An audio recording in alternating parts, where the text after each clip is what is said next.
I'm Rachel, and I'm 14 years old, and I have Lyme disease.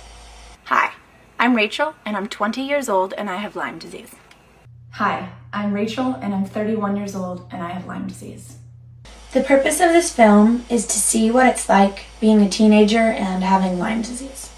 I'm making this film to help people realize how serious this disease is. I'm making this film to show that although I still have Lyme disease, I am doing so well now, and I'm able to do things that my younger self could never even have dreamed of. So now I'm just in bed all day, and it's different because I can't be active, and my friends and I all just hang out in my room and watch movies and stuff, and it gets boring. Some history is I did soccer for about 8 years, and then the last 4 years my knees really started to hurt, so finally I couldn't play soccer. A couple weeks after I quit, I had to go onto crutches because my knees just hurt so bad. And then after I was on crutches for 2 weeks, I went into a wheelchair because the crutches weren't helping my legs. I was in a wheelchair for 3.5 years and bedridden for most of that time. I am now happy to say that I have been walking for almost 4 years, and I am mostly pain-free. I've been walking for 15 years now, and I do flying trapeze and hiking and anything extra exciting that I can get my hands on, such as rappelling down 200-foot waterfalls. And then the wheelchair led to me being hospitalized in a children's hospital for 5 weeks. The so-called experts at the Children's Hospital told me and my family that I was not in pain, that I was making it all up for attention, and apparently I wanted to be out of school. And above all, I did not have Lyme disease. I just was getting worse and worse and worse. So finally, my parents took it into their own hands. Luckily, my parents did not take the hospital's opinion as the final word. They kept looking for answers. Some doctors that we went to were pain specialists, rheumatologists, and then finally we got an appointment with a Lyme disease doctor, and he told us I had Lyme disease.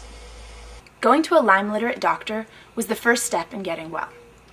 Normally, if you go to the doctor and they tell you you have a disease, it's not a good thing. But my family and I were overjoyed because it meant there was a reason for everything that was happening. Well, before I got Lyme disease, I didn't really care about doctor's appointments. They were just something that everybody did.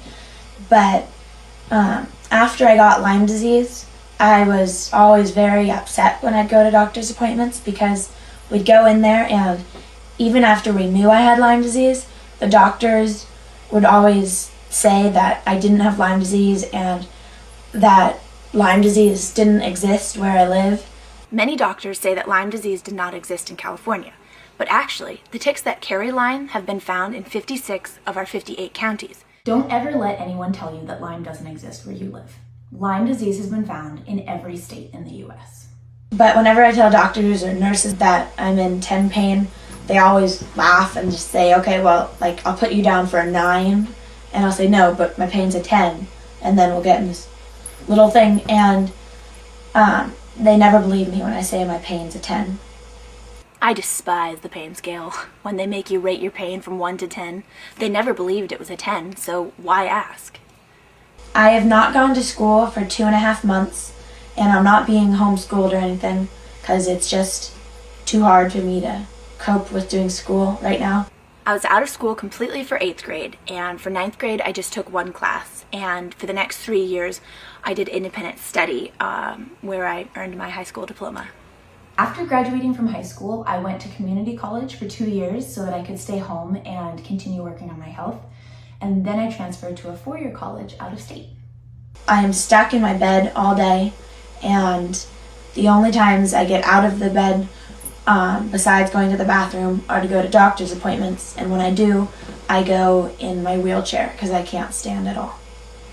I remember once when I was in the worst of it, I was going to a doctor's appointment and I wheeled past the kitchen and I looked back and I just remember realizing that I had not seen my own kitchen or living room for over a month.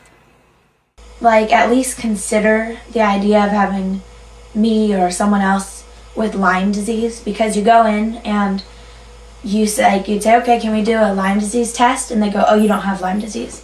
That's what they did for me at the very beginning, a year ago. My mom asked if I could get a Lyme disease test, and my doctor said he was positive I didn't have it, so I didn't even have to do the test. And they just push away the idea of having Lyme disease when really so many people out there have Lyme disease. The reasons doctors deny Lyme disease is complicated, but to make it simple, it's about money and medical politics. And unfortunately, the patients are the ones who suffer because of it. I wish doctors would just believe their patients by default, but unfortunately that's not the case. So my mom always had to advocate for me every step of the way until I was old enough to learn to advocate for myself. There are so many people in the world that suffer from this disease. And I know from experience that when you're right there in the middle of it, you can't imagine a brighter future. But what I've learned is you have to have hope. I never thought I would walk again. I never thought I would ever be able to experience a day without pain, but I have. And even though I still have Lyme disease, I'm so much better, and my life is more than I ever imagined that it could be. When I was a teen, I was told by a practitioner that I would always be sick, and that I had to accept that and lower my expectations for my future so that I could still be happy with my life. I would like to go back and tell my former self to ignore those limiting words and instead look forward to all the travel and adventure that was waiting for me in my future. Take things day by day, because that's what I've been trying to do.